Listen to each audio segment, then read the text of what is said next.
ಚುನಾವಣೆಯಲ್ಲಿ ಯಾರಿಗೆ ಅಧಿಕಾರದ ಚುಕ್ಕಾಣಿ ಸಿಗುತ್ತೆ ಅನ್ನುವಂತಹ ಒಂದು ಕುತೂಹಲ ಇದೆ.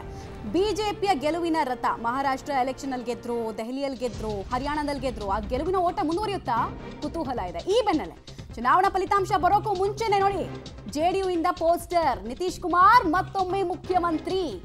ಮತ ಎಣಿಕೆ ಇನ್ನೂ ಸ್ಟಾರ್ಟ್ ಆಗಿಲ್ಲ, ಆಗ್ಲೇ ಪೋಸ್ಟರ್ಗಳು ರಾರಾಜಿಸ್ತಾ ಇದೆ.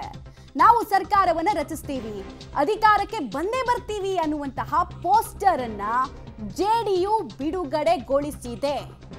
ಇದೇ ಕಾನ್ಫಿಡೆನ್ಸ್ ಅನ್ನ ಆರ್ಜೆಡಿ ಅವರು ಹೇಳ್ತಾ ಇದ್ದಾರೆ. ಅವ್ರು ಇನ್ನೂ ಒಂದು ಹೆಜ್ಜೆ ಮುಂದಕ್ಕೆ ಹೋಗಿ ನಾವು 18ನೇ ತಾರೀಕು ಪ್ರಮಾಣ ವಚನ ಕಾರ್ಯಕ್ರಮವನ್ನು ಇಟ್ಕೊಂಡಿದ್ದೀವಿ ಅಂತಿದ್ದಾರೆ. ಸೊ ಈ ಎರಡೂ ರೀತಿಯ ಹೆಜ್ಜೆ ಅಥವಾ ಟ್ಯಾಕ್ಟಿಕ್ಸ್ ಇದೆಯಲ್ಲ, ಪಕ್ಷಗಳ ಕಾನ್ಫಿಡೆನ್ಸ್ ಅನ್ನ ತೋರಿಸ್ತಾ ಇದೆ. ಈ ಕಾನ್ಫಿಡೆನ್ಸ್ಗೆ ಉತ್ತರ ಇನ್ನೊಂದು ಅರ್ಧ ಮುಕ್ಕಾಲು ಗಂಟೆಯಲ್ಲಿ ನಮಗೆ ಸಿಗ್ತಾ ಹೋಗುತ್ತೆ. ಜೆಡಿಯು ಬಹಳ ನಿರೀಕ್ಷೆಯನ್ನು ಇಟ್ಕೊಂಡಿದೆ. ನಿತೀಶ್ ಕುಮಾರ್ ಅವರು ಬಂದ ಬಳಿಕ ಬಿಹಾರ ಬದಲಾಗಿದೆ ಅನ್ನೋದು ಅವ್ರ ಮಾತು, ಅಂದರೆ ಜೆಡಿಯುನವರ ಮಾತು. ಡೀಟೇಲ್ಸ್ ಕೊಡ್ತಾರೆ ಶಬೀರ್.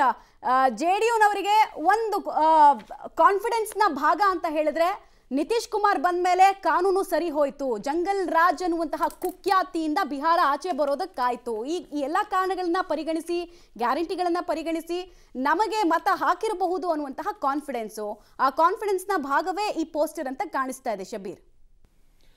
101% ನೋಡಿ, JDU ಅಥವಾ NDA ಒಕ್ಕೂಟಕ್ಕಿರುವಂಥದ್ದು 2 ಅಥವಾ 3 ಭರವಸೆಗಳು ಅಥವಾ ಆ ಒಂದು ಕಾನ್ಫಿಡೆನ್ಸ್ ಜಾಸ್ತಿ ಆಗಲಿಕ್ಕೆ ಕಾರಣಗಳು.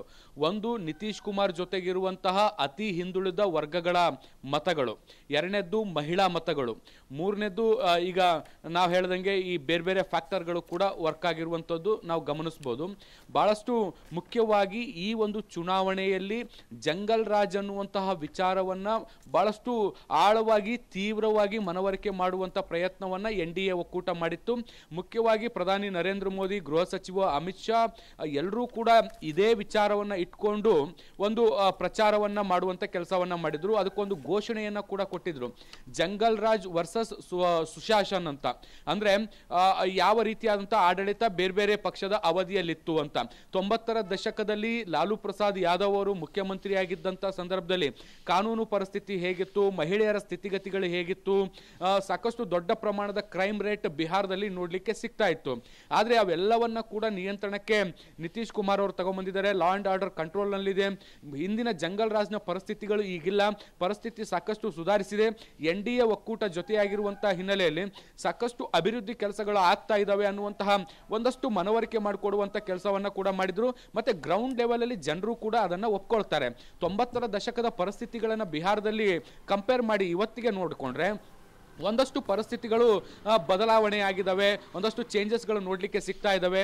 ಲಾ ಅಂಡ್ ಆರ್ಡರ್ ಅಲ್ಲಿ ಅಲ್ಲಲ್ಲಿ ಒಂದಷ್ಟು ಸಮಸ್ಯೆಗಳು ಇದ್ರೂ ಕೂಡ ಬಟ್ ಒಟ್ಟಾರೆಯಾಗಿ ನೋಡೋದಾದ್ರೆ ಕಂಪ್ಯಾರಿಟಿವ್ಲಿ ಬಿಹಾರ ಬಹಳಷ್ಟು ಸುಧಾರಿಸಿದೆ ಅನ್ನುವಂಥದ್ದು ಅಲ್ಲಿ ಜನರು ಕೂಡ ಮಾತಾಡ್ಕೊಳ್ತಾ ಇರುವಂತಹ ವಿಚಾರ. ಇನ್ನೊಂದು, ನಿತೀಶ್ ಕುಮಾರ್ ಅವರಿಗೆ ಮಹಿಳಾ ಮತದಾರರ ಬೆಂಬಲ ಕೂಡ ಬಹಳ ದೊಡ್ಡ ಪ್ರಮಾಣದಲ್ಲಿದೆ ಮಮತಾ.